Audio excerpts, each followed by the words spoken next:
Hey guys, D2Bowie here, and today I'm going to talk about 5 things I liked about Chuan's mid-game Lich play. First thing is adapting your skill build to the game. Usually, Lich will either max Sacrifice or Frost Blast with a value point on Ice Armor. In this game though, they are against a lot of physical damage, and he decided to keep both Sacrifice and Frost Blast at level 2 and get a third point on Ice Armor, which is a very different build, but it was pretty useful in this game. The second thing we're talking about is positioning. Support heroes like Lich, despite being very useful, can sometimes feel very underwhelming in teamfights. After casting Frost Blast, your ult and Ice Armor, people usually start to right click non-stop and end up in a bad position and dead in the end of the fight. Take a look into Chuan's HP bar and position in this fight. The only time he loses HP is when he attacks Viper and takes damage from his passive, and that's because his positioning in this teamfight is superbly good.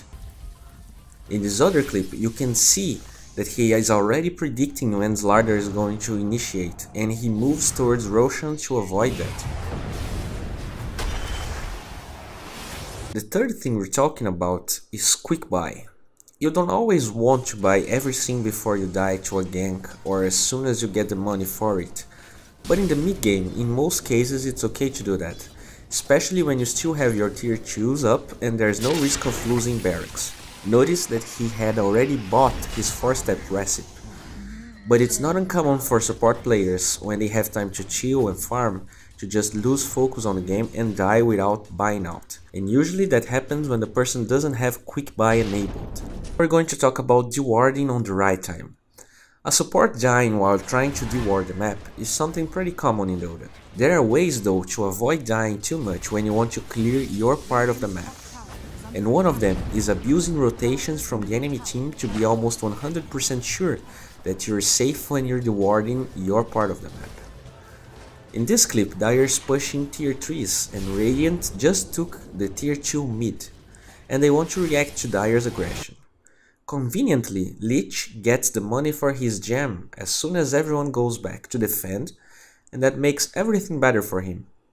One more thing to watch out for is he is not wasting the sentry to get the high ground vision to get the deward, or using his 4-staff and just awkwardly ending up in the wrong position. He gets the courier and the vision to deward without wasting any money. Radiant's bottom tower is under attack. Radiant's bottom tower has fallen.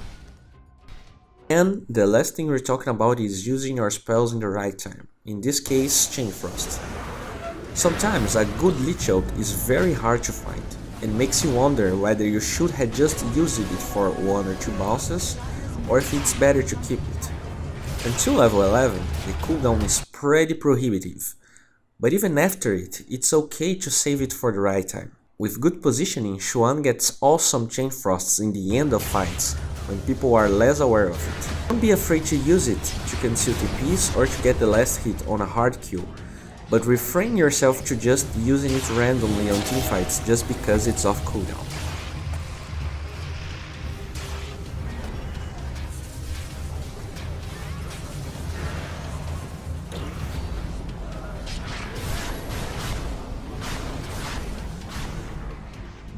Hey guys, this is it for today. Give me a like and subscribe to my channel if you like this kind of videos. I'm doing this almost daily. And if you want to support my channel, please check my Patreon and see if you like something there.